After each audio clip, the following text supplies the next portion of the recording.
Parlons justement de la situation sécuritaire, la situation qui prévaut dans la partie est de la République démocratique du Congo. À ce sujet, nous recevons sur ces plateaux Yann Kimba, qui est cadre de MEGEC. Il est président de ces mouvements d'encadrement de la jeunesse et de l'émergence du Congo. Monsieur Yann, bienvenue dans cette grande édition de Journal. Merci, madame. Alors, nous allons tout d'abord revenir sur cette rencontre entre le président de la République démocratique du Congo, Félix Tshisekedi, avec son homologue angolais, Joao Lorenzo, au centre des échanges, le déploiement des soldats angolais en RDC. Vous pensez que ce déploiement peut en partie résoudre le conflit sur terrain?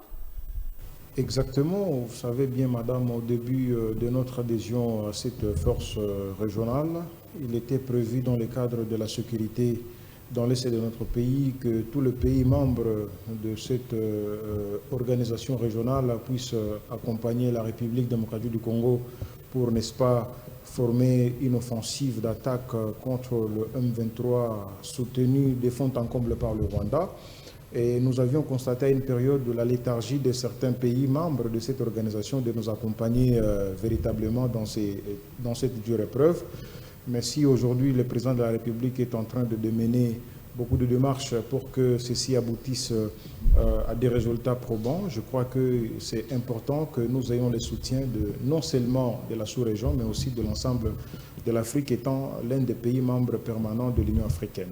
Plusieurs voix s'élèvent par rapport à l'appartenance de la RDC à l'EAC. Vous pensez qu'il est temps que les RDC s'y retirent de cette organisation sous-régionale et jusqu'à présent, sur le terrain, on semble ne pas constater de fruits?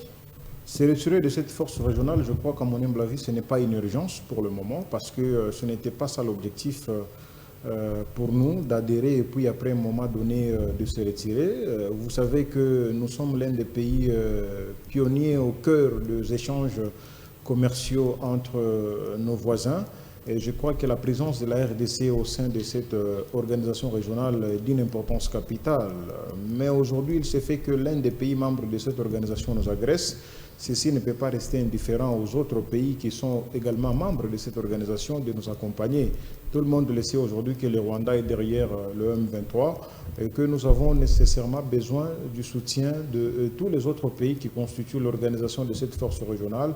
Question d'éradiquer ce fléau parce que la paix à l'est de notre pays ne sera pas seulement bénéfique à la RDC, mais également à l'ensemble de tous ces pays qui constituent cette organisation sous-régionale. Je pense à mon humble avis, sincèrement, que le retrait de la RDC au sein de cette force n'est pas prioritaire pour le moment. Le plus important est de chercher à trouver des voies et moyens qui vont aboutir à une paix durable dans la partie est de notre pays. Et c'est ce que le président de la République est en train de faire. Vous l'avez suivi tout à l'heure, dès l'entame de cette édition du journal, il y a les conseils de paix et sécurité de l'Union africaine qui est attendu déjà ce lundi à Kinshasa pour une mission de terrain de 3 jours. Les membres de cette structure vont s'y rendre ensuite dans la partie est de la RDC, précisément au Nord Kivu. Quelles sont vos attentes? Les attentes seraient non seulement de condamner le Rwanda comme un pays permanent agresseur et défenseur de cette force négative qui est le M23 dans la partie Est, mais également c'est un soutien aussi militaire à la RDC. Vous savez qu'il y a longtemps que les Nations Unies, à travers ces experts bien évidemment, qui ont prouvé noir sur blanc que le Rwanda était derrière ce conflit militaire dans l'est de la RDC, nous attendons vraiment de cette délégation de rapports vraiment qui prouvent encore et qui renforcent encore cette thèse qui confirme l'agression du Rwanda et accompagner non seulement diplomatiquement la RDC, mais aussi militairement, parce que nous sommes dans la phase où il faut désormais vraiment que sur le plan militaire, que la RDC puisse repliquer et que cet accompagnement ne proviendra pas seulement, bien évidemment, des Nations Unies, mais aussi de nos forces régulières. Et il faut associer à toute négociation notre force qui est capable également, ensemble avec la MONUSCO, de mettre fin à cette guerre. Je crois que c'est une question de volonté politique et d'une sincérité extrême de la part des Nations Unies qui demeurent déjà convaincus et convaincants que le Rwanda est en train de semer la terreur via ne pensez-vous pas qu'on attend pleurnicher?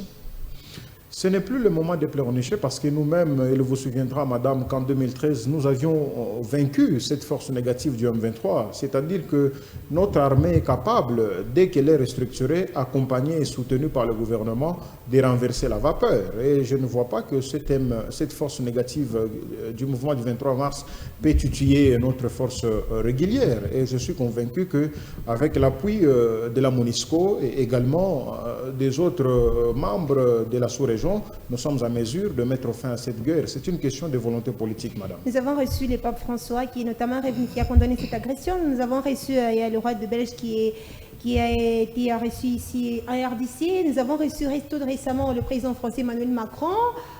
Encore le Conseil de paix et de sécurité de l'Union africaine qui est attendu ce lundi à Kinshasa. Il y a encore temps de pleurnicher auprès d'eux. Ne pensez-vous pas qu'il est temps que les RDC puissent se prendre en charge? Je pense qu'avec la levée, madame, de l'embargo, ce n'est plus le moment pour nous de pleurnicher parce que désormais nous avons le moyen nécessaire d'équiper notre armée, de la restructurer et de la rendre compétitive sur le terrain. Et je pense que c'est pour nous le moment également d'interpeller ceux qui nous dirigent actuellement parce qu'à l'époque, nombreux disaient on n'a pas le moyen d'équiper notre armée. C'était comme un prétexte pour eux. Maintenant, cette levée de l'embargo est venue à point nommé, à pic, comme on le dit, pour que le gouvernement y mette tout le moyen, alloue tous les moyens nécessaires à l'armée nationale. Et je crois qu'avec l'accompagnement de la MONUSCO qui a vu son mandat être renouvelé sur le sol congolais, nous sommes à mesure de mettre fin à cette guerre, madame. Et si vous parlez de l'état de siège, un échec?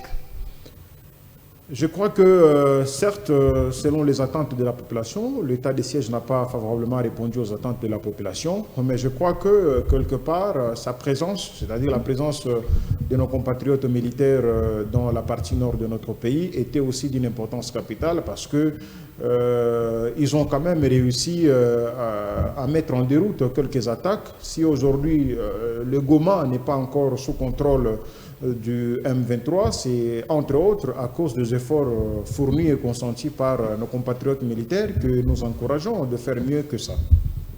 Alors avant de terminer, un message interpellatif, un message de soutien à cette population meurtrie de la partie Est. Chaque jour, on ne cesse d'enregistrer des tueries. Écoutez, madame, c'est pour nous d'abord une désolation de constater qu'à l'est de notre pays, il y a encore des morts perpétrés par le groupe rebelle. Et aujourd'hui, c'est un message que je lance à la jeunesse et je crois que c'est pour nous maintenant le moment de s'approprier de notre pays et d'accompagner le gouvernement dans cette dure épreuve. Ici, il n'y a pas question de couleur politique, il y a question de couleur de la République. Et je crois que pour toute personne avertie, pour tout compatriote respectueux, je crois que nous devons d'abord mettre de côté nos divergences politiques et accompagner ceux qui sont prêts à œuvrer avec nous dans cette dure épreuve pour que nous parvenions ensemble à remporter cette victoire sur terrain. Et il n'est pas impossible, je suis convaincu que cette force négative sera sans doute délogée dans l'Est de notre pays et que la paix reviendra sur l'étendue de la République démocratique du Congo. Courage à tous nos compatriotes de l'Est et nous sommes de cœur, de loin ou de près avec eux. Et je crois que notre soutien au quotidien est d'une importance nécessaire pour eux. Question de les encourager à ne pas céder à la panique et à continuer toujours à demander au gouvernement d'allouer des moyens nécessaires pour non seulement accompagner nos forces régulières sur terrain, mais aussi aider nos compatriotes qui se déplacent massivement, sans nourriture, sans l'eau à boire et sans abri, à les accompagner dans cette période compliquée et que la victoire de nos FRDC soit une victoire nationale en République démocratique du Congo. Monsieur Nkimba, merci d'avoir répondu à notre invitation. Nous rappelons que vous êtes président de MEGEC. MEGEC qui est un mouvement pour l'encadrement de la jeunesse et de l'émergence du Congo. Merci. C'est un plaisir, madame. Mesdames et messieurs, on va parler santé à présent. Plus de